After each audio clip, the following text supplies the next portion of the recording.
પટેલે જણાવ્યું, હું જયંત પંડ્યાથી નથી ડરતો, કાયદાથી ડર લાગે છે તેવું અંબાલાલ પટેલે જણાવ્યું.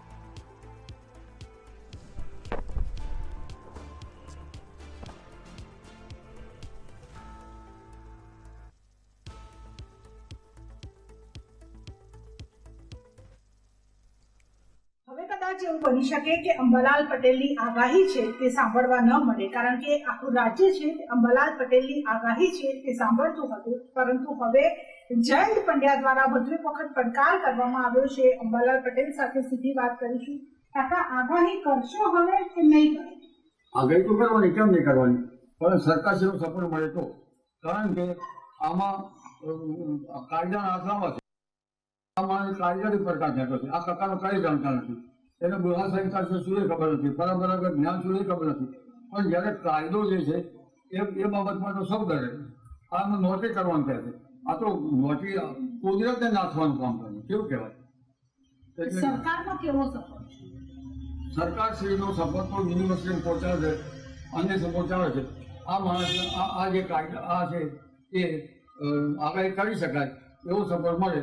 અને આવા વારંવાર ઉપાડીમાં જે માણસો છે એ ના આવે. અમારે તો નક્ષત્રમાં વરસાદ થવાનો હોય, સાથે સાથે સર્પનો ઉપદ્રવ થવાનો હોય, એ પણ આવે છે. હવે સર્પનો ઉપદ્રવ ગયો, આગાહીએ ગઈ, અને એક સર્પ કેવા સર્પો જાદુ ઉઠ્યા એ ખબર નહીં. જયંત પંડ્યા દ્વારા એવું કહેવામાં આવ્યું છે કે જે આગાહી કરે છે પરંતુ વરસાદ આવે. તમારી આગાહીથી વરસાદ આવતો નથી. અત્યારે તો વરાપ છે, અત્યારે તો વરસાદ આવે. વરાપ થવાનો હોય ત્યારે વરસાદ ના આવે. અને હવે તો વરસાદ વધારે આવવાનો છે. હમણાં કારણ કે અમારે હવે તારીખો નથી કહેવી, કારણ કે જયંત પંડ્યા કહે છે. જી, જયંત પંડ્યાથી આપ ડરી ગયા છો? એના કેમ કરવું? કાયદાથી ડરવું છે. જે માણસને હાથમાં કાયદાનો અસ્ત્રો હોય તો ડરો, તમે પણ ડરો.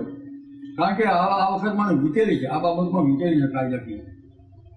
એટલે કાયદાકીય બાબતમાં આ માણસથી તો શું ડરવાનું હોય? હું તો ખેડૂતનો દીકરો. એટલે આ જે માણસ છે એને કાયદાકીય હાથમાં બાબત લીધી છે. અને કાયદાકીય બાબતમાં તો જે માણસો ક્યારે શું કરી શકે કહેવાય નહીં. જનતા જનાર્દનનો ફેસલો કરશે. જી, તમે આગાહી કરતા હતા, ઘણો બધો અભ્યાસ કર્યા બાદ આગાહી કરવામાં આવે છે. આપ કેટલો અભ્યાસ કરીને આગાહી? અરે અભ્યાસ તો કેટલા પુસ્તકો મારા આપતા ઘરમાં હતા.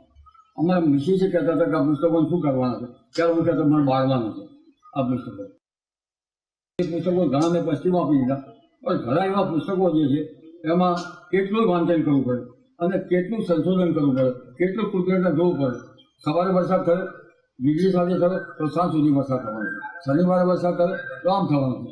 આ બધી કુદરતી લીટી જે છે એ કુદરતી લીટી હવે ઘટમાં ધકેલાઈ. અમારા શાસ્ત્રો ઘટમાં ધકેલા ગયા. અમારા ઋષિમુનિઓ જે છે એની ગેરંટી પણ ના રહી. એટલે આ બધું અમારા સનાતન ધર્મપ્રેમીઓ આ બાબતમાં જોશે. અમારા સૂર્ય પંડિતો આ પ્રમાણે જોશે. અને અમારું જે શાસ્ત્ર છે એને અંગ્રેજો પણ સરાહના કરતા હતા પરંપરા જ્ઞાનને. આ સરકાર પણ સરાહના કરશે એવું અમે માનીએ છીએ. અને આ ચિંતામાંથી સરકારનો સપોર્ટ અમને મળ્યા કરશે. જી, આગાહી થશે કે સરકારનો સપોર્ટ મળશે થશે. આ એક સ્ટુડન્ટ છે, યુએસ હોય 9 years અને યુએસ હોય. પણ નાવો એ દોડમાં સરપંચ જ આવો.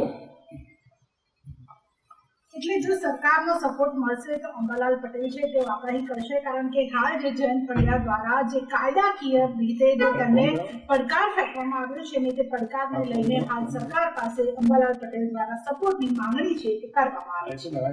કેમેરા પર્સન જતીન વાઘેલા સાથે ગાંધીનગર.